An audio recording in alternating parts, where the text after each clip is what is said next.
नमस्कार, रंग दे बसंती में आपका एक बार फिर स्वागत है। मैं हूं राजीव चौधरी। आज की चर्चा थोड़ी अलग हटके है।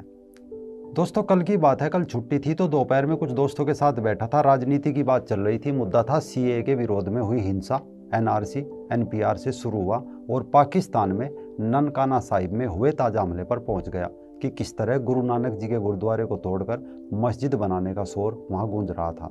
जिसमें एक नहीं दो नहीं हजारों की भीड़ शामिल थी। मैंने पूछ लिया, कहीं ये मजहबी कट्टरपन तो नहीं? तो उन दोस्तों का जवाब आया, सब तो राजनीति है भाई, सब राजनेता लड़वा देते हैं जनता को, वरना आम जनता तो शांति से रहना चाहती है।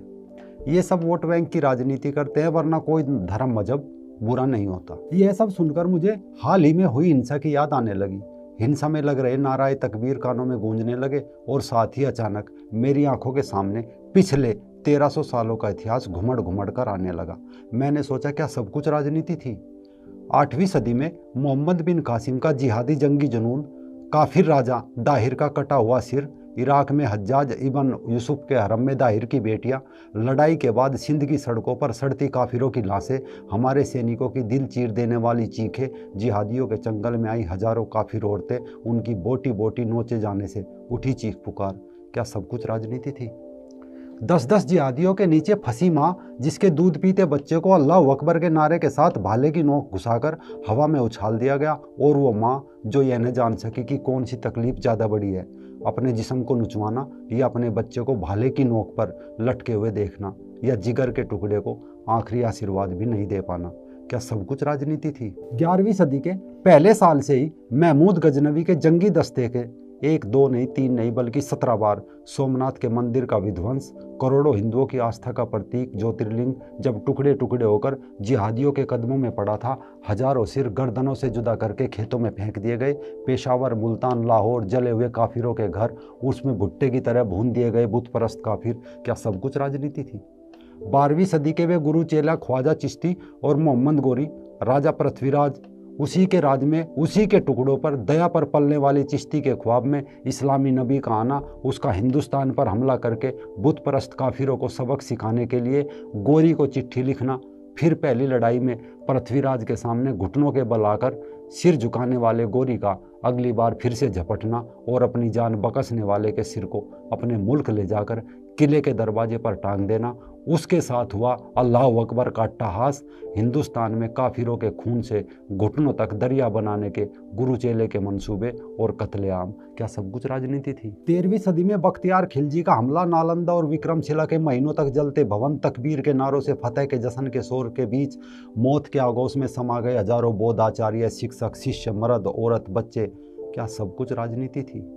इसी सदी में महारानी पद्मिनी को पाने के लिए अलाउद्दीन खिलजी का चित्तौड़ पर हमला, शादीशुदा मां समान रानी को अपने बिस्तर में देखने के उसके जिहादी मंसूबे, हजारों महारानी, रानी, राजकुमारियां और साथ में राज्य की स्त्रियों की सामूहिक पूजा, पूरा श्रृंगार करके आरती उतारना, किले के बीचों बीच हजारों मन लकड़ियों को इकट्ठा करके आग लगाना, उसके चारों तरफ लड़कियों को डोली से कूदने से पहले एक दूसरे से आखिरी बार गले मिलना, धर्म की विजय की कामना करते हुए महारानी पद्मिनी समेत हजारों स्त्रियों का अग्निकुंड में प्रवेश, एक पल में लकड़ी को कोयला कर देने वाली आग में मां समान रानी और हजारों स्त्रियों का अंतिम प्रयाण, मरकर भी किसी जिहादी के हाथ न आने का तुल्य संतोष, और आने वाली पीढ़ी के वीर पुत्र अपनी जलती माताओं का प्रतिशोध जरूर लेंगे, इस संदेश के साथ उस ऊंची उठती आग में धुआं हो जाने वाली राजमाताएं, पुत्रियों की आसमान चीर देने वाली चीखें, क्या सब कुछ राजनीति थी? इसी सदी में काफिरों के कटे हुए सिरों की मीनारें बनाने वाला तैमूर, दिल्ली शहर का वो कत्लेआम, सदियों तक इंसानी वजूद से खाली हो जाने वाले शहर, गिद्ध, चील, भेड़ियों और जानवरों के शोर में ढके हुए शहर, करीब 2 करोड़ इंसानों के कातिल का दिल्ली की गलियों में बेखूब घूमना, पूरी दुनिया की इंसानी आबादी के 5% हिस्से को अपनी तलवार से ख़त्म करने वाले क्रूर निर्दयी तैमूर का आतंक, क्या वो भी राजनीति थी?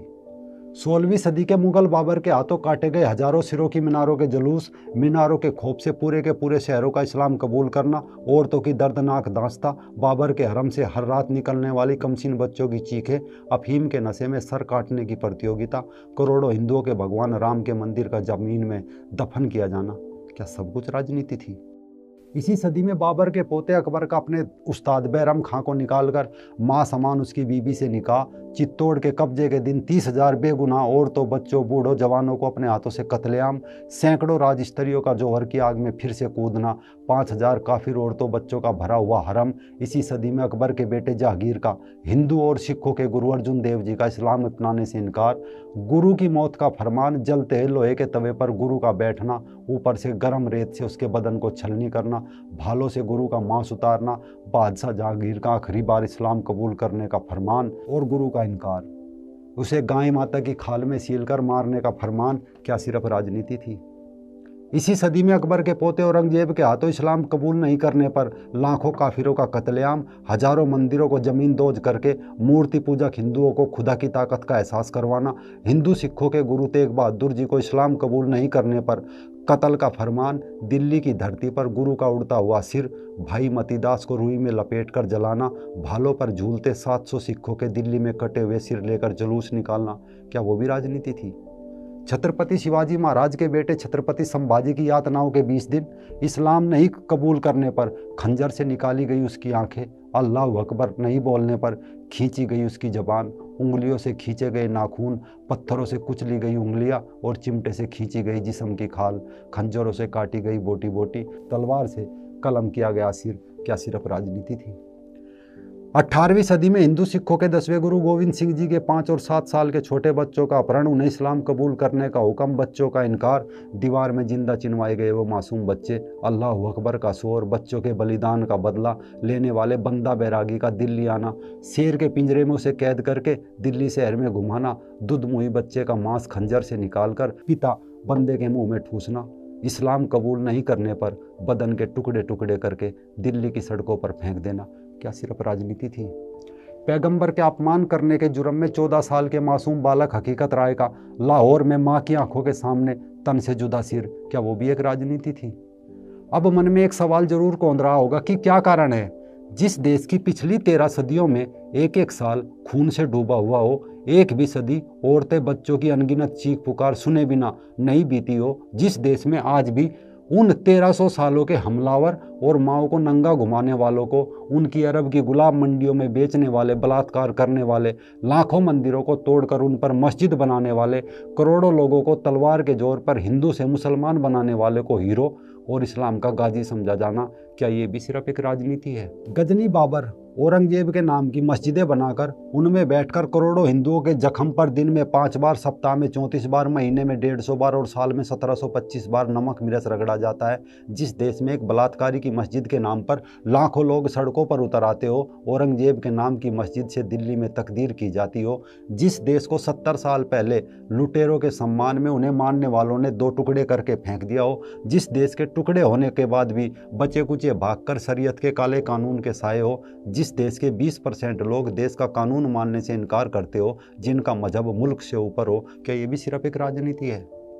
जिस देश में हिंदू को कश्मीर से साफ किया गया, राजधानी दिल्ली से 70 किलोमीटर दूर कैराना में काफिरों का पलायन किया जाना, मेरठ, मुजफ्फरनगर, सहारनपुर, बुलंदशहर, रामपुर, मुरादाबाद आदि में पलायन की तैयारी हो चुकी हो, जिस देश में बचे कुचे हिंदू 8 राज्यों में अल्पसंख्यक बन चुके हो, जिस देश के स्कूलों में रमजान के दिनों में काफिरों के बच्चों के खाने पर पाबंदी लगनी शुरू हो गई हो, जिस देश की राजधानी में सरेआम घुसकर मंदिर तोड़ दिया जाता हो, हनुमान की आरती को रमजान के महीने में रुकवा दिया जाता हो क्योंकि मूर्ति पूजने से मोहल्ले के लाखों अल्पसंख्यक लोगों की धार्मिक भावनाएं आहत हो जाती हो, उस देश के युवाओं की समस्या क्या है? भ्रष्टाचार, ग्लोबल वार्मिंग, गोरक्षक, खुले में प्यार करने की आज़ादी पर पैरा, या ये भी राजनीति है? ऐसा क्यों हुआ युद्ध के गरजते बादलों में दुश्मनों की चुनौती के बीच इस भ्रष्टाचार, ग्लोबल वार्मिंग, चुंबन की आज़ादी की नपुंसकता का राज क्या है? दिल्ली की एक रिफ्यूजी कॉलोनी में पाकिस्तान से कट पीट कर आए हिंदू सिख 1947 में आकर बसे हो और वो आज उसमें बैठकर 70 साल बाद बदले की बजाय ये कहे कि ये सब राजनीति है, वरना लोग तो सब शांति से रहना चाहते हैं, ये नाम मर्दानगी किसने डाली?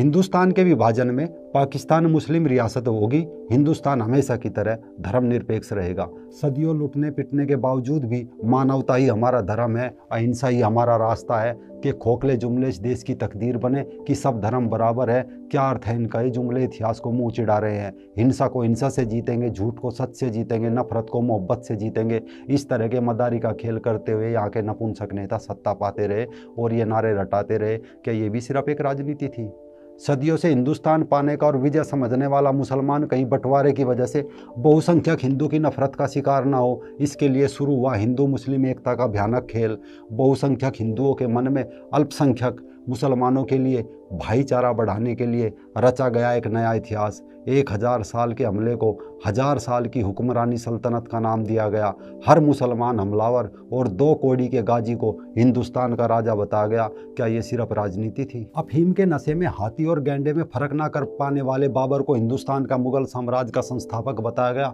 हर सप्ताह मीना बाजार सजाकर हिंदू औरतों के भरे बाजार शिकार करने वाले अकबर को नरम दिल वाले बादशाह की पदवी दी गई। 500 काफिर औरतों को हरम सजाने वाला, काफिर राजाओं को उनकी औरतों की डोलियों को हरम में भेजने को मजबूर करने वाला, चित्तौड़ में 30,000 निर्दोष निहत्थे लोगों को एक दिन में कत्ल करने वाले अकबर को महान बताया गया। क्या ये भी सिर्फ एक राजनीति थी? जोड़ घटाव जैसे सामान्य गणित ना करने में लाचार शाहजहां को ताजमहल का शिल्पकार, गांठों के हिसाब से शरीर से गर्दन और कंधे से जनेऊ उतारने वाले औरंगजेब को टोपी सील कर गुजारा चलाने वाला आलमगीर, कहना क्या ये भी सिर्फ एक राजनीति थी? अगर राजनीति थी तो इस इतिहास को पढ़कर एक आम हिंदू ने खुद को 1000 साल तक हारी हुई गुलाम कौम समझ लिया। साथ ही खूंखार, लुटेरे, हमलावर, बलात्कारी, दहशतगर्दों को अपना गौरवशाली इतिहास समझ लिया। हिंदुओं ने हमलावरों को अपना इतिहास समझकर दोस्ती कर ली। एक आम हिंदू को फख्र है राजा अकबर पर, जिसने इंसानियत के लिए दीन इलाही धर्म चलाया, जिसने हिंदू औरतों को रखेल नहीं अपनी बीबी भी बनाया। क्या ये भी सिर्फ एक राजनीति है?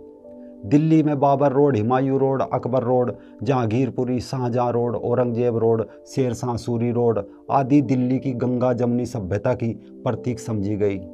कुल मिलाकर हिंदू ने हमलावर इतिहास से दोस्ती करके उसे आत्मसात कर लिया, क्योंकि हिंदुस्तान एक धर्मनिरपेक्ष देश है, इसीलिए देश धर्म से ऊपर हो गया। अब बारी थी मुसलमान की। भारत के हिंसा वीरों ने सोचा कि अब जब हिंदुओं ने मुसलमान के इतिहास को अपना इतिहास समझ लिया, उनको अपना राजा समझ लिया, उनको अपना मान लिया, तो मुसलमान भी अब कट्टरता और मजहबी हठधर्मी छोड़कर मुख्य धारा में आ जाएंगे और भारत माता के आगे सिर झुकाएंगे। पर इन मदारियों को ज्ञान नहीं था कि जिसने घर में ही बुत परस्त हिंदुओं के ऊपर अपनी कौम के 1000 साल की हुकूमत के किस्से सुने हों, जो हिंदू और मूर्ति पूजा से नफरत करने के कारण गोरी, गजनी और बाबर के मुरीद थे, जिन्होंने भारत को सिर्फ एक दासी से कुछ नहीं समझा, वो इसे माता कहकर कैसे सिर झुकाएंगे? मुसलमान ने हिंदुस्तान के कानून को मानने से इनकार किया, हिंदुस्तान के इतिहास को नकारा, भगवान राम से नफरत की, बाबर से प्यार किया, महाराणा प्रताप से नफरत की, अकबर से प्यार किया, शिवाजी से नफरत की, औरंगजेब से मोहब्बत की। अपने हिंदू पूर्वजों को नकार कर